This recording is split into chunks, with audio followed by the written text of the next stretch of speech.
Now, this is Yuri Bezmenov, and he is an ex-KGB agent, and he is describing how you take a country down with these ideals.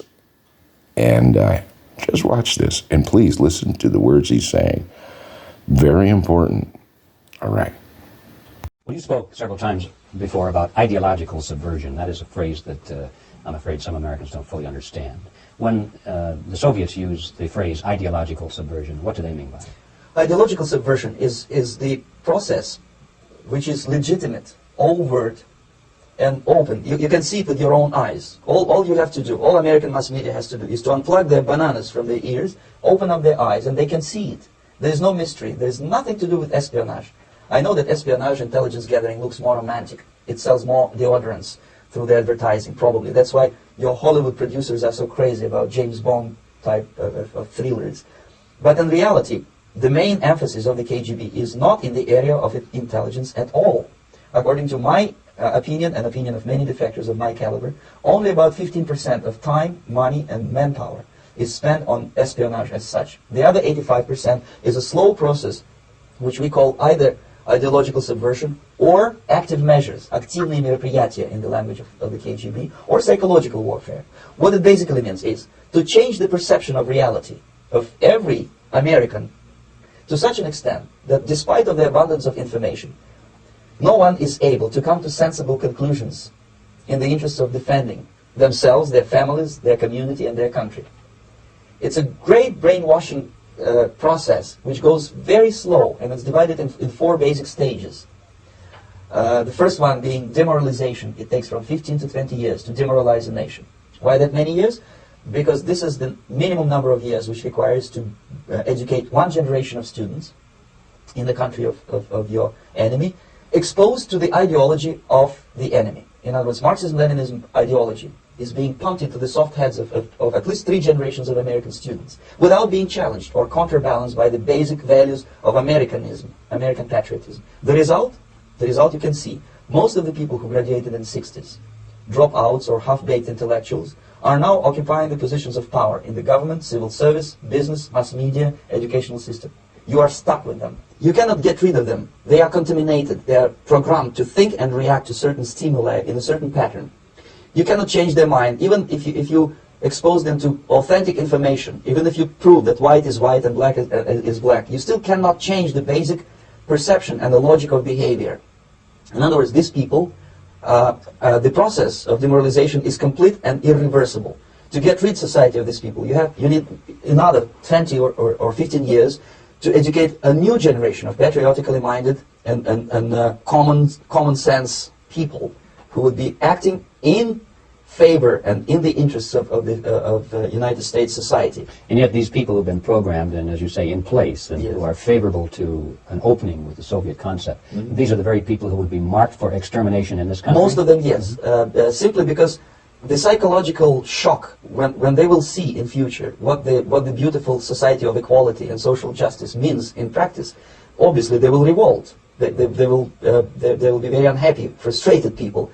And the Marxist-Leninist regime does not tolerate these people. They will join the links of dissenters, dissidents. Unlike in present United States, there will be no place for dissent in future Marxist-Leninist America. Here you can get popular like Daniel Ellsberg and filthy rich like Jane Fonda for being dissident, for criticizing your Pentagon. In future, these people will be simply squashed like cockroaches. Nobody is going to pay them nothing for their beautiful, noble ideas of equality. This they don't understand, and it will be greatest shock for them, of course. The demoralization process in the United States is basically completed already. For the last 25 years. Actually, it's overfulfilled, because demoralization now reaches such areas where previously not even Comrade Andropov and all his experts would even dream of such a tremendous success. Most of it is done by Americans to Americans, thanks to lack of moral standards. As I mentioned before, exposure to true information does not matter anymore. A person who was demoralized is unable to assess true information. The facts tell nothing to him. Even if I shower him with information, with authentic proof, with documents, with pictures, even if I take him by force to the Soviet Union and show him concentration camp, he will refuse to believe it until he is going to receive a kick in his fat bottom. When a military boot crashes his balls, then he will understand, but not before that. That's the tragic of the situation of demoralization. So basically, America is stuck with demoralization, and unless, even if you start right now, here, this minute, you start educating new generation of Americans, it will still take you 15 to 20 years to turn the tide of ideological perception of reality back to normalcy and patriotism. All right, now I want to read a few more of the tenets out of that book, The Naked Communist, and see if we haven't gone through this stage and if we're not in the midst of it right now.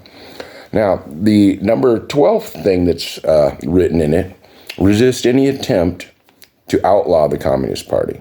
13th, do away with loyalty oaths. That's meaning in our country, make people stop, like the oath keepers, matter of fact. In the last 10 years, we've had oath keepers, sheriff departments, police officers saying, I'm keeping an oath to this. Well, they've slowly eroded that, certainly, haven't they? So they've gotten rid of that. Matter of fact, the police force has become a complete police state. Many corruption. There's whole podcasts and videos on the corruption of police officers because they're Roman soldiers. They're men just as carnally minded as the dictator who's telling them what to do. So it's a body of antichrist. Again, we see this in the earth. Do away with loyalty oaths. Continue giving Russia access. We read that last week. Capture one or both of the political parties in the United States. Now, again, this is their tenets. This is their declaration how to take over a nation and a country. And this has been done to us. We've seen this now with the interview we just watched with Yuri. Okay? So then, the 16th, use technical decisions of courts to weaken basic American institutions by claiming their activities violate civil rights. Okay, now it's interesting that using the phrase civil rights to basically shoehorn any agenda through, that was predicted in 1958 in that book, The Naked Communist. All right, number 17, get control of the schools. Now, this is what Hitler said long before it was written in this book that was published. And it's in our book, it's in Congress.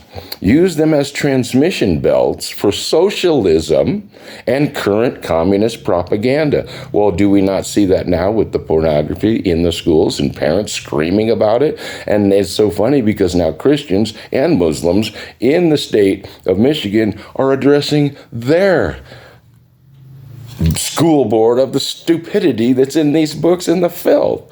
Okay, so get control of schools and use them as belts for socialism and current communist propaganda. Soften the curriculum. Get control of teachers' associations. This has happened. We're here. We're in a physical, mental, spiritual war. It's the endgame war. It's the Armageddon war. It's the economic war falling down. This is the book of Revelation. Gain control of all student newspapers. Use student riots to foment public protests against programs or organizations which are under communist attack. Really, infiltrate the press. Well, this we've seen long ago. And I had mentioned the book Tragedy and Hope. And here's a little picture of it, and you can see that up here. And you can buy the book and you can read it. And this is the teacher that was over Bill Clinton, and Clinton actually acknowledged him in a commencement speech, and I had mentioned that a few weeks ago. And he explained why. And remember, see, back to you younger folks, Bill Clinton was known as a draft dodger. He didn't want to go to the war. Neither did John Kerry. Well, John Kerry is a skull and boneser, isn't he? Well, of course he is. Well, there's no need to go to wars. Carol Quigley explained to Mr. Clinton that they're not there to win the war. It's a whole, as Smedley Butler had mentioned, and we played that clip of the colonel that mentioned that war is a racket. Well, of course it is. That's why they're ratcheting up another war in Ukraine now. So this is all endgame warfare stuff, but the deeper one is spiritually, where you and I are in a warfare in our own mind, in our own battles, in our own life. Carnal versus spiritual. And now it's playing out in our universe, in our country, in our world.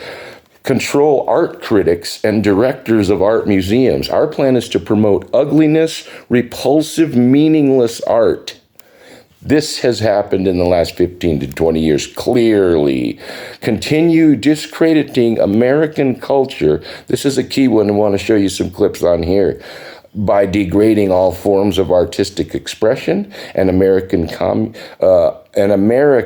communist cell was told to eliminate all good sculpture from parks and buildings, substitute shapeless, awkward, and meaningless forms. That was just done recently. And about Martin Luther King, actually. Well, let's pull that clip up and see that. The artist says it was inspired by a photo of the couple embracing moments after Dr. King was awarded the Nobel Peace Prize in 1964. Despite the good intentions, though, it has left many confused, trying to see the embrace. What else might you see? I mean, everybody's wondering, like, can we see this from a different angle? I've been trying to see the embrace, ladies, and it's difficult, right? Yeah, so that's where we're at today. They're hammering our videos. They've showed it. We've seen it. We've looked at it. Keep rumbling out with us. Keep clicking over there. I know it's a little difficult, but platforms are changing, and we're in a fight together, and the king wins, and we're on his side. Fight the good fight. God bless.